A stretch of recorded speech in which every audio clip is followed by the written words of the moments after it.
Hello, everyone. Welcome to another episode of Dateable, a show all about modern dating, where we eagerly dig into the whys of people's behavior. And this episode in particular is really digging into the whys of people's behavior and how you can make that connection through hacking people's behavior and understanding why people do the things they do. The science. Why people say. The science of people is all, like, our guest today. We've been trying to we talk about this. We've been trying to get her for 4 years now. She is the ultimate, science. Her company is called The Science of People. Her name is Vanessa Van Edwards. We had the pleasure of having her on the podcast. Super excited about this. We only got her for 30 minutes, so this will be a little bit of a longer intro, but we are going to dig into some of her philosophies and actually a little trivia we'll play. Her whole, existence and company and books and everything she's put out is all about the science of people. And her book is actually called Captivate. And I'm holding it up. I'm holding it up. This is how long we've been trying to get her on the podcast. I have the paperback copy, not even the Kindle. So it's the science of succeeding with people. And all the stuff that we're going to talk about on this whole episode, the intro, the episode, all of it. I love this stuff because it gives you kind of those inner working psyche that people are studying that the average person may be totally oblivious to. And knowledge is power. And this type of stuff helps in all facets of life. It's not just dating. It's career, it's dating, it's relationships, it's friendships, it's all sorts of things that are going on. And I have a confession. I'm so glad we had her on the show before I went to this wedding over the weekend. It is my first kind of large-scale social event in the last over a year and a half, I guess. And it was with a bunch of people I didn't know. My close friend from whom I met in Beijing invited me, but her friends are all friends that I've never met because they're all her new friends since moving back to the States. So I really had to come out of my introverted shell for this event. And I didn't realize how much energy it took to just strike up a conversation in line, introduce myself to the people on my table. I underestimated how much effort I needed to make. And I'm so glad that I had her voice in my head for a lot of those conversations, because I was like, okay, for this one, I don't need to say anything. I just need to show interest, just nod, show good posture, and show that I'm interested in this conversation. That's all I need to do. But it takes a lot out of you after a year of cocooning yourself and not meeting new people. I'm really glad you brought that up, because I think even the people that are the most extroverted, we've been in a weird social environment this last year where we're out of practice. I think if you've been in Love in the Time of Corona, the sounding board, you've at least gotten some virtual practice. But I think there is a definite real transition happening. And I feel like this weekend, okay, so we are releasing this episode. We're doing the intro a couple days earlier. June 15th is the big California reopening day. And I saw the best TikTok that was so should we take this day off? Is this going to just is this going to be a new holiday? What's happening? Yeah. But I feel like this weekend, I know it was a little before the actual official opening, but I think everyone has it in their head, okay, it's happening.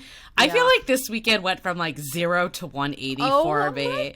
I was dying on Sunday. I was so freaking tired, exhausted. I think just everyone wanted to do stuff. Okay, I feel like I've been pretty social during the pandemic as a whole, clearly being safe, but I haven't been totally cooped up.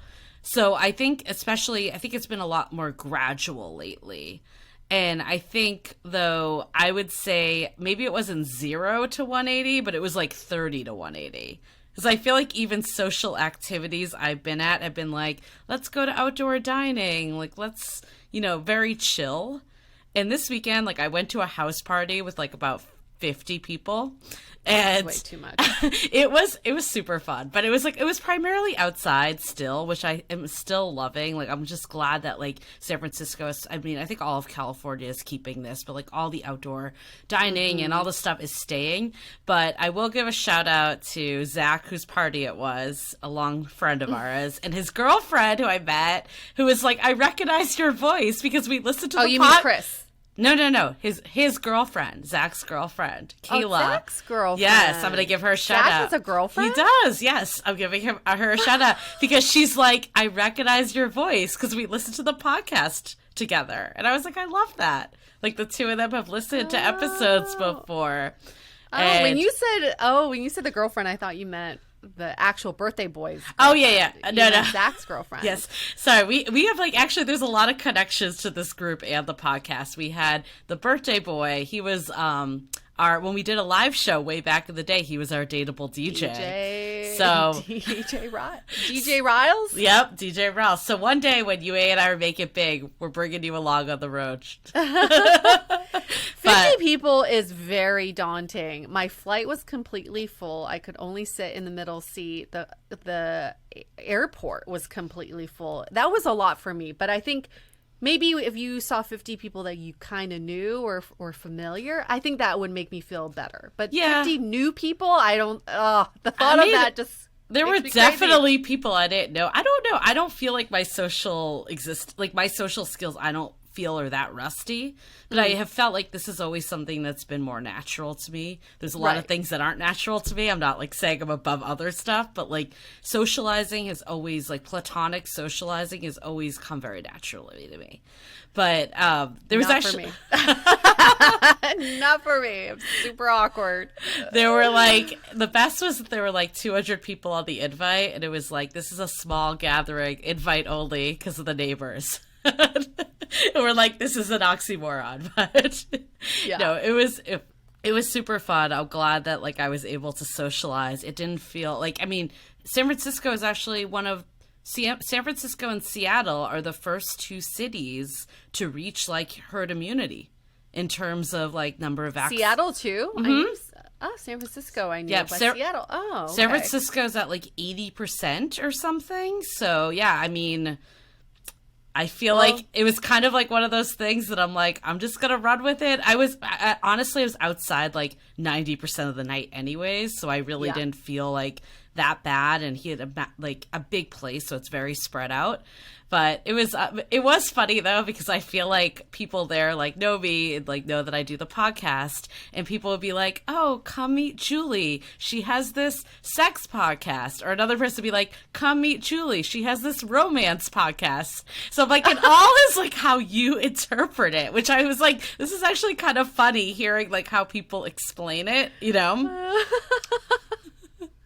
A sex podcast. We've heard that a few different times. I kind of wish we had a sex podcast. I know. I was like, this isn't really how I describe it, but it was just funny, like the extremes. Like, I mean, it was all in the same genre, of course, but it was basically like, what is it that's interesting to that specific person? Exactly, and that's how they package it in their head. I do. That's good to know, though, that because I was in Seattle, so it's good to know that we were both in very safe cities.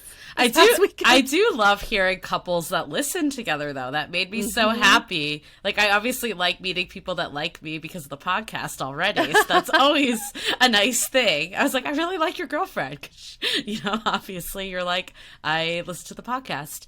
But I always like when couples listen together, because I think it's like a really good way to bring up topics that you may not ever talk about.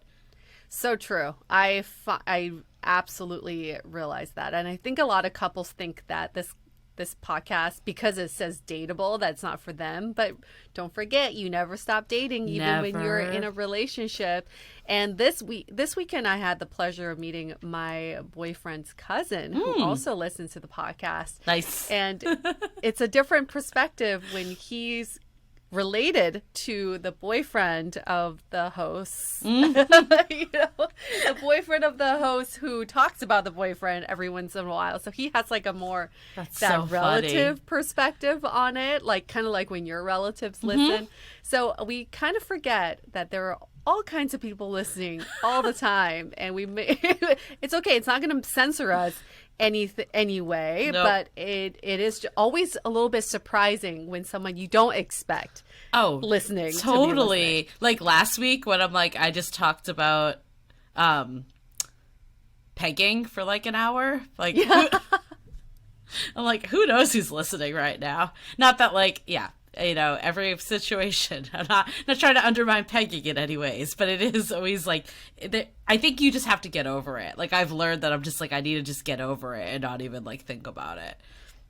Yeah. I mean, at the end of the day is like, we're creating this for ourselves and we love this content and we love the people who listen to this content. So we just assume anybody who's listening is supporting whatever topics we're talking about. Everything is on the table and nothing is off limits. There was something that was interesting at this wedding that I wanted to text you about, Julie, but I was in the middle of a wedding, so it would have been really rude. It was during the speeches, and the sister of the bride, who was also the matron of honor, gave this speech, and she says something that is still making me think, and I love to get your thoughts on it, and I love to get all of the listeners, all of you listening right now, your thoughts on this too. So DM us. Tell us your thoughts. She says something along the lines of this. She's been married twice, and she said, one thing I've learned from my marriages is that you always put your partner first and above everybody else, above your friends, above your coworkers, above your work, above your parents, above your family, above everyone else. And it kind of, the room got quiet and her words simmered a little bit. And I couldn't gauge the reaction from the other people in the room. But for me, I had to think about that a little bit. I understand prioritizing your partner, but do you believe that for a relationship to be healthy, you prioritize your partner above family and friends? Whew, I was not expecting this deep philosophical question, Yue, but that's so fascinating. It's funny that like the room went silent on it because I see what she's saying on some capacity. Like, I feel like if something made my partner uncomfortable, I'd want to prioritize that above everything else. But where I'm torn is that I think you do need balance, too, to be a good partner and to, like, not get resentful of each other. And I don't know if maybe it's still putting them above that to some degree, but I don't think it can like occupy like 100% of your time because like then I just don't think people would grow as individuals either. Like you would just like morph into the same person.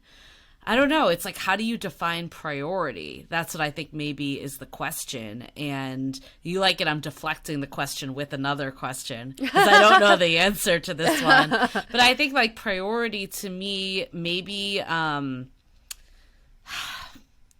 don't know. It's like on one side, I agree with her. And then on another side, I want to say like there was this graphic once that circulated in our Facebook group that was like, my partner's a priority, but also my friends and family are a priority and career and all this stuff. And it's not like they're not a priority because something else is a priority. So I didn't answer because I honestly just don't know. I'm still wrapping my head around it. Yeah, what do you think? And I wasn't expecting a definitive answer from you because I also had these internal conflicts of thinking if I'm ever put in a position where I had to prioritize my family or my partner, then I'm in the wrong relationship. I kind of felt that way. I hope I'm never put into that position. But I can also see a scenario, something as rudimentary as birthdays. Let's say my father's birthday fell on the same day as my partner's birthday. Yeah, what do you do? What do you do? Who do you celebrate with? And I hope in an ideal world we can celebrate together. But what if both people wanted you to prioritize their birthdays?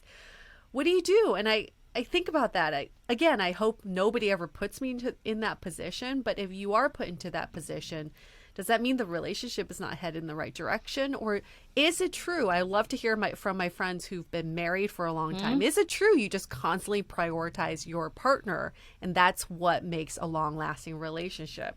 I would love to hear more thoughts on it. I've also thought about this with like location. Like I've had friends that have had to move because of partners. Like they've had well, I guess the choice was like break up or be with this person and move. Like that was the choice. Yeah. And they chose to be with this person and move to somewhere that was less desirable for them. And they openly was like, I would never move here in a zillion years if it wasn't for my partner. Yeah. And I've been torn with that too, because I'm like, on one side, I want to believe that like my partner would make me happy no matter where I was. But then I think about like, I get just simple pleasure of just being able to like walk to a coffee shop. Like if I was in some random suburban town where I couldn't do that, like I feel like on a day-to-day, I wouldn't be happy and I would like build resentment up. So I don't know. It's like such a hard one, but I would also never want to say like I wouldn't do it because I think like the right person comes along, like you don't want to just like throw that away either. So I'd be open to it, but it is one of those things like I think until you're in these situations, it's almost hard to like say how you'd react to it. And there's a lot of factors, right? Yeah. And even though, you know, I've been with my partner for 3 years now, it's been a while. We're not married. So I feel like I don't, in some fucked up way, I don't really feel like I need to prioritize our relationship before my family, let's say. Because I feel like, I don't know, maybe once you establish yourself as a family, once you have kids, then you become a family cohort yourself. But until then, that's not really, it's not really family to me yet. Maybe that's really fucked up to think about. No, it's just you're more traditional in placing that value on marriage. Or starting a family. Yeah. Like to me, that's what a family is. So maybe I need to rethink all of this and just think about like, what does this prioritization mean? Because I think it does happen in relationships, and it is a point of contention for a lot of marriages because people don't know how they're prioritizing their partners. So again, we love to hear from our listeners. What do you all think? Have you had this experience, and what is your advice to, let's say, newlyweds? Do you constantly prioritize your partner above everybody else? So I'm dying to know, okay, how did the speech like end? Like were people like, yes, I get it? Or was it still that like kind of dead air? Oh man, it was a little bit awkward. I'm not gonna lie. She had it was a beautiful speech, and she had some really funny moments about her sister. But in the end, she said, let's raise a glass for the couple. And we raised and we cheered, but that was it, like silence, you know? So I do wonder, because we were also sitting at a table across from this couple who were on their, who had been married before and were dating each other. So I saw one of them kind of nodding and the other one kind of like, I don't know. So I think everyone was reflecting back to their own relationships. It kind of ended, not that I would say it was a bad speech. It was a thought-provoking speech. And I think a lot of people went home and probably had conversations. Yeah, I mean, kind of spoiler alert, but our season finale, which is next week, I cannot believe that we're already done with season 12. How is that possible? I don't know. But we have John Kim, a.k.a. the Angry Therapist. And his whole book that we talk about is called Single on Purpose. And it's basically, even if you're in a relationship, his whole thing is like, you need to prioritize yourself, like your sense of self. And that's where I struggle with this, because it's like on some side I see prioritizing a relationship, but I think if that's all you prioritize, that becomes unhealthy too. Like there's a balance with all of it.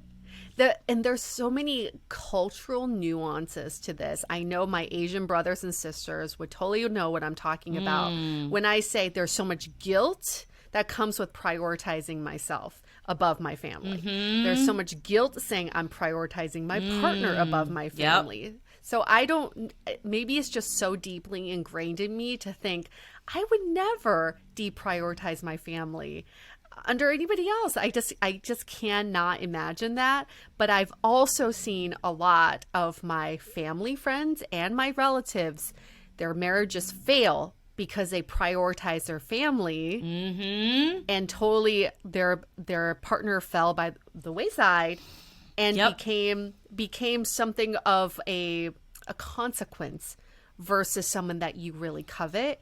And I've seen this, and Julie, you and I have talked about this. There's so many Chinese couples I know who are married but lived long distance. So they don't live in the same city together.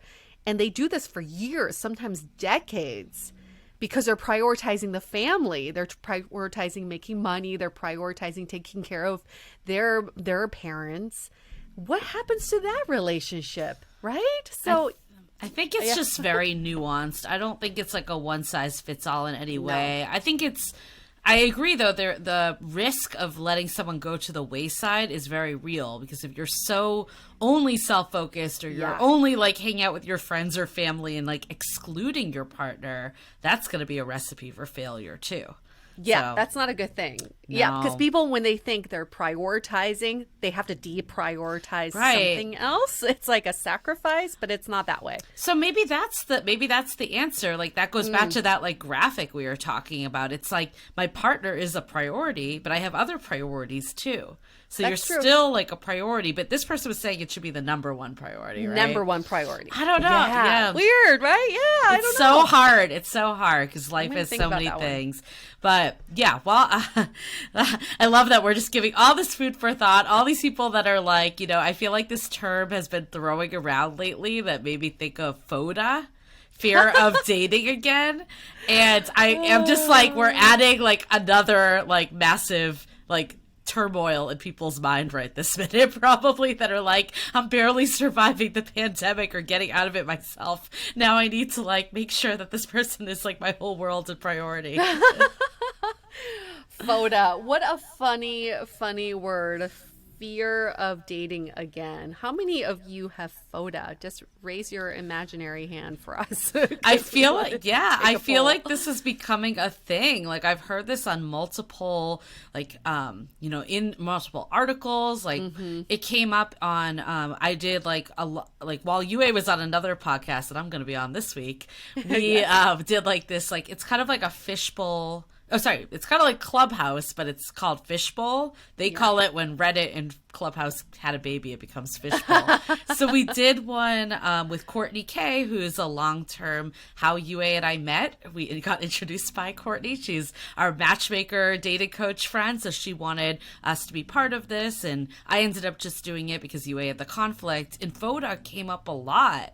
Like, this came up as like what, and apparently this was like their most trafficked room that they've ever had in history.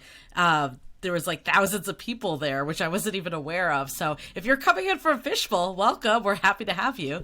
But I think FODA was like a very real thing. And that's why I think it got a lot of tune in, because it was like all about dating post-pandemic and answering questions. Yeah, because there's so many layers to it. There is the social layer to that. There is the COVID layer. And then on top of that, there is the romance layer.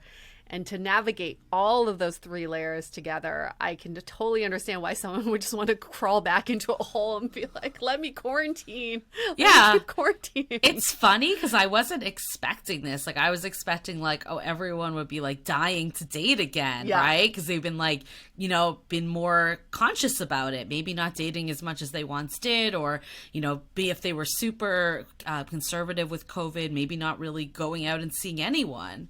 So you would think that people would like jump at the chance, but I think it's the 0 to 180. It's like, you kind of need to take those baby steps. And I think that's okay. Like, I think if you're feeling FODA yourself, like, maybe it's just easing back in platonically with people, or doing things that aren't as much pressure right away if you're feeling that way.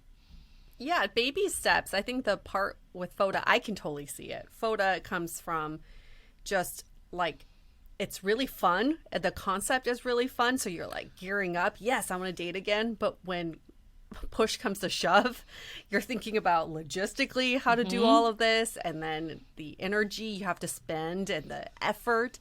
I totally understand where that fear can come from, and the reluctancy. So listen to yourself, listen to your intuition. If you are fearing it and your body is kind of trying to like push against it. Maybe you're just not ready yet. Baby steps. Yeah. So I was actually on another podcast, the California Groundbreakers, that was all about, again, dating post-pandemic. And there was also a professor at UC Davis that had an attraction lab who I think we should try to get on the podcast because he had very interesting insights. And like one of the things that he said that stuck out to me was the reason, like, dating apps obviously have been rising through the pandemic because it's been the one way to like meet people and date. Like no one's going out and meeting people organically. And he said that a lot of people have felt, frustrated by the dating apps, maybe more than even before, because that's been like the whole basis of every romantic interaction. And they've been like putting more weight potentially on like if someone flakes from a conversation or doesn't match back, where in the past you kind of balance that with like going to parties or going out and about and like kind of having more of these meet cute experiences in addition to just dating apps. So it was seen as like one vehicle, not the only vehicle. So I feel like I'm hoping that people can, like, if they're feeling overwhelmed, maybe it's just getting yourself back out there in more social settings and kind of easing in that way. And then hopefully not like eventually getting back to dating apps too, because I still believe firmly that they're a good way to meet people. It just might not have to be like the only way if that's causing you a lot of like stress and anguish. Yeah. And FODA can lead to FODA, actual FODA. Julie, do you want to bring up the text that we got? We need to. We got a text from Inez. Oh my God, I got to pull it up. It was so great. Inez is one of our favorite past guests. Probably remember her from the best. Across Ages. It was dating and ghosting and all the likes. We had Inez and Amanda. Inez is in her 70s. Amanda's in her 30s. And she is a firecracker. I just love fun. I was like out with my boyfriend and I was getting these texts and I was just showing him like videos of Inez dancing in there. So I'm like, she is just a firecracker. I'm like, if I could be like this, like, if I could be like this in my 70s, I'd be in, like, great shape, right? So if I could be like that in my 50s, oh, my God. She has more energy than I do in my 30s. I'll just put that out there. Amazing. But she was saying, she group texted Yue and I, and she's like, girls, I'm laughing so hard you can't imagine. Because in the newsletter, we put something about FODA. And...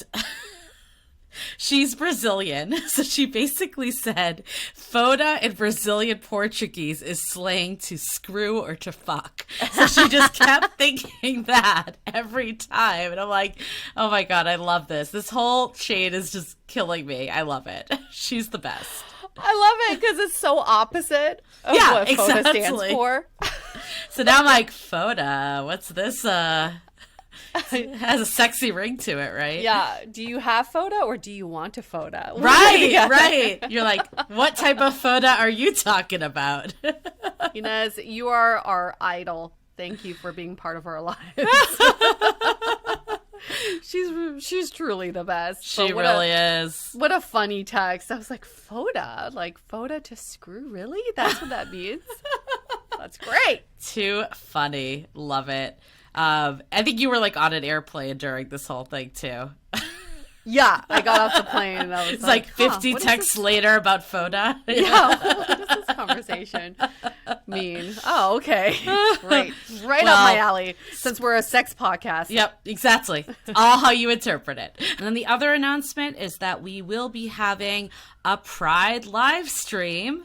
We are going to be having Ryan, who's one of our moderators and hosts, and his boyfriend, who he met during the pandemic, Matt. They are going to lead. I love that he brought Matt into the group. Again, we are all for couples. Once you meet your person, keep them dateable. Listen to Dateable Together. Bring them into the Facebook group. All the good stuff. That warms my heart hearing this all the time. But they are going to lead a live stream, and we are also inviting other members of the community that are in the LGBTQ plus community to also speak. We had Brian Clark, our most dateable winner, so that he's down, and we put up a post today for anyone to join because we'd love just diversity within the community as well to be represented. So I'm excited. We're going to talk about just the history a bit of Pride, like why should we even why are we celebrating Pride for an entire month, and then why should straight people get behind this?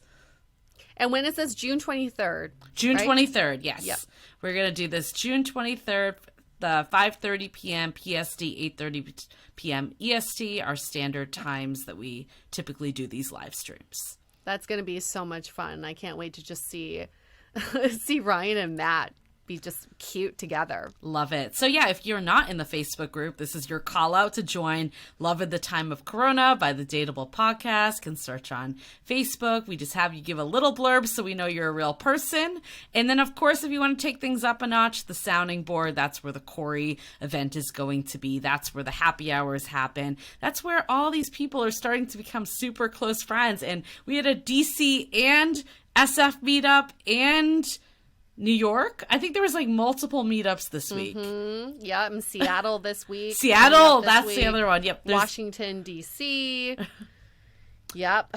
There- It's starting. It's starting, people. It is starting. So before we get into Vanessa, we had a little shorter time with Vanessa than we typically like because she's, very in demand, has a lot of engagement. So we would take any time we could get, but a little shorter than our typical interviews. So we wanted to do a little trivia first. So UA actually has not seen these questions. So this is very raw and real, but I'm actually getting this out of Captivate, which is Vanessa's book. So anyone on YouTube can see this. And rumor has it, Vanessa's working on a new book right this minute. Exciting. So very exciting. So this whole episode, we're really talking about PQ, which is interpersonal intelligence. And it's really, again, like, how do you understand humans so you can like she describes it like as someone that may not be necessarily so inclined, and this doesn't necessarily come as naturally as someone that might be more extroverted.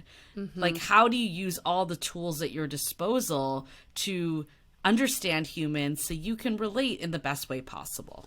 Yep. So we'll be going into what PQ means a lot more in the actual episode too, but it's really about your people skills, essentially, is what it's boiled down to.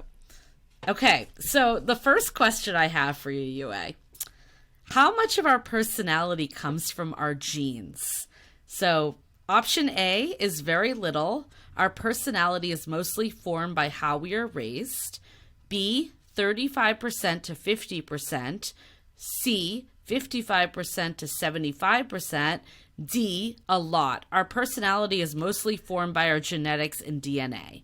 What do you think? What a timely question. I watched this movie called Soul on the plane. It's a Pixar animated film, and it's about how the soul and how we get our personalities and what happens. Obviously, it's an animated film, but in the movie, they talk about how your personality is basically something like assigned to you. It's not really in your genes. So I'm going to say it's A.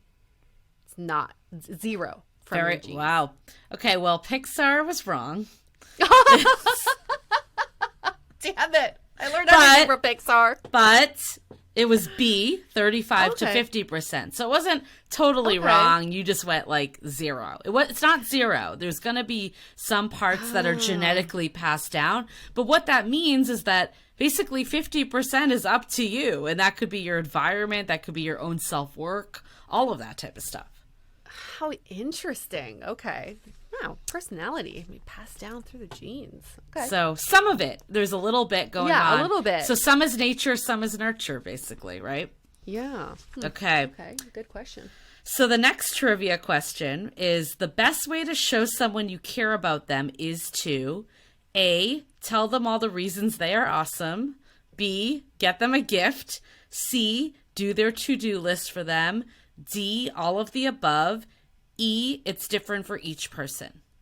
Oh, easy. It's this love languages. So E, it's different for each person. It is. I thought that was an easy question for you, but I think it's an important one. And not all our listeners might know about love languages. And even if you do, that, I think it's a fascinating topic because everyone is different. Yeah. And what makes you feel loved and cherished and all that might not be what is someone else. So I think, really, especially as you're dating someone, understanding that is super important. And even like for friendship or other relationships too, it's very important. Yes. Okay.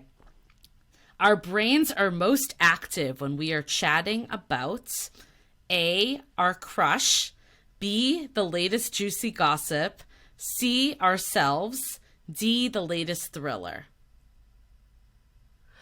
Ooh, that's a good one.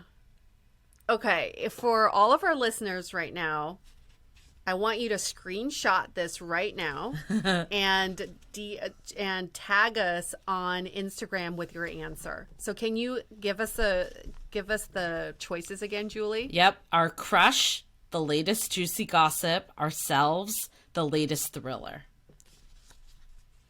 Okay. Everybody got your answer? Here's my answer. I think it's gossip. Juicy gossip. You are not correct. It's ourselves. Everyone likes talking about themselves. Our brains are most active when we talk about ourselves? Yes. I think what was that C? I'm like, maybe I should check the answer and make sure that's correct. Yes, Julie just made it up. No. Is it C? It is C. Okay. It is correct. I think that is, like, honestly, I think that if you are ever unsure of how to win, I don't like win people over, but like, like connect with someone. It's asking them questions about themselves. Yeah. I think people's like pet peeves is when you just talk at them. Like those people are the most infuriating to me. Or someone that never asks you anything. Like a quick and easy way to make yourself likable is to just ask how someone is doing or ask them about something that's interesting to them. That's fascinating. But it also shows that when we talk about ourselves, our brains are working overtime to construct that story, which is why Corey Rosen's going to be so valuable for us if you join his workshop about creating your story. That was great one. Okay, so this is a good that leads into them. The best way to get someone on the same page as you is to A, tell them a story, B, pay them a compliment, C, make them laugh, or D, say something surprising. To get on the same page as you? Mm-hmm. I say to make them laugh. Nope, the answer is... I suck. The answer is tell them a story, which is like, I love that. And I can totally see why, because it's like you're in an experience together, essentially. Oh. And then you can also see how they react, like see what's interesting. Like, I think you could quickly see someone's sense of humor, some of their values, like depending on how they react to the story. So, Julie, you're telling me the next time I go in for a salary negotiation, I should be like, listen, boss, hold on. Let me tell you the story first. So this weekend, I did this. Actually, you know what? That might work. That's how you small talk. And then you're like, can I have $1 million? Okay, try that out and get back to me on that. Good answer. Okay. And then the very last one that I'll do is... I'm ready. Making someone feel blank is the best way to improve their mood. A, flattered. B, attractive. C, valued. D, powerful. C, valued. Mm-hmm. Everybody wants to be seen. You came out ahead, Yue. You got the last one. But thank goodness. I think all of this is so fascinating. It's a great lead-in to our discussion with Vanessa because it's really just understanding some of this stuff. And what I like about her and other body language experts that are out there is that if someone's doing something that's not necessarily in line with what you think, it doesn't mean that like they hate you or they don't like you or whatever. Mm-hmm. It's an opportunity to reset and like either zone in on that a little more and like attend to that need or ask questions. I think that's what she really stresses in this. It's a cue. It's not the whole answer. And I think that is kind of like the line that I want to also put out there is I think it's good to know this stuff because knowledge is power, but we also don't want to get in our heads and be like overthinking like every last move that someone's doing and all that. Like that could go very astray. So it's using these as cues and as permission to ask more is really, I think, the big takeaway. I really love that. And it's also a great way to be present in the moment and almost be meditating on the person's body movements and the signals they're sending out so that eventually it just becomes part of your learning. You don't have to pause to be like, ooh, where are her legs at? And how many times does she blink at me? It just becomes part of your cognitive workflow. And it'll just benefit all of us to better understand each other. So we cannot wait to get into this episode. I think it's time. It is time. Let's hear it from Vanessa.